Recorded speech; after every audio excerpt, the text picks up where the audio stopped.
sakripisyo, pero marami ang nakikisimpatya sa atin, kaya ituloy ang laban! Laban! Bagamat pumreno muna sa kanilang kilos protesta, pansamantalang pahinga lang daw ito para mag-ipon ng lakas para sa tuloy-tuloy na ratsyada ng kanilang pagkilos sa mga susunod na araw. Sisikapin pa rin daw nilang magsagawa ng transport caravan hanggang Mendiola para mas maparinig kay Pangulong Marcos sa Malacanang ang kanilang apila. Hanggang pagbigyan ng gobyerno ang kanilang mga kahilingan kahit lipas na ang February 1. Kabilang dyan ang pagpapahinto sa konsolidasyon ng mga prangkisa at hayaan silang makabiyahe kahit hindi kasapi ng anumang kooperatiba o korporasyon. Kahit isang araw lamang, kaya niya magdesisyon. Kapag nakita niya yung mga mamamayan niya ay dumadaing doon sa programa na kung saan nakakaapekto sa malawak na mamamayan.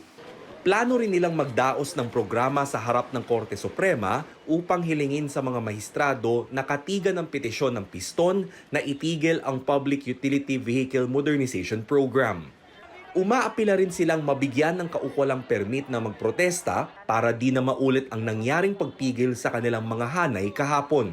Dahil kasi dito'y napilitan silang okupahin ang Welcome Rotonda at ilang bahagi ng Quezon Avenue at Espanya Boulevard. Kasalanan din nila sir kung bakit nagka-traffic doon. Kung hinayaan lang sana kami, di natapos na sana kami ng mas maaga. Giit naman ng kagawaran ng transportasyon, karapatan ng mga grupong manibela at piston na ipahayag ang saloobin. Pero bukas daw ang pamahalaan na makipag-usap sa kanila. Giit naman ng mga nagpoprotesta, karapatan nilang bumiyahe sa kanilang mga ruta kahit pa hindi sumama sa konsolidasyon ng mga prangkisa. Kahit na dumating pa yung February 1 na talagang hindi na tayo papayagan, magkakaisa po uli tayo rito. Hindi ibig sabihin na nagkaroon na tayo ng deadline hanggang doon na lang, no? Kasi alam niyo po, napag-usapan namin dito sa opisina na maraming mga challenges, no? Ang ibang transport group naman muling nagpahayag ng suporta sa PUV modernization at umaasang tuluyan ng uusad ang programa ng pamahalaan. Rex Remitio, CNN Philippines.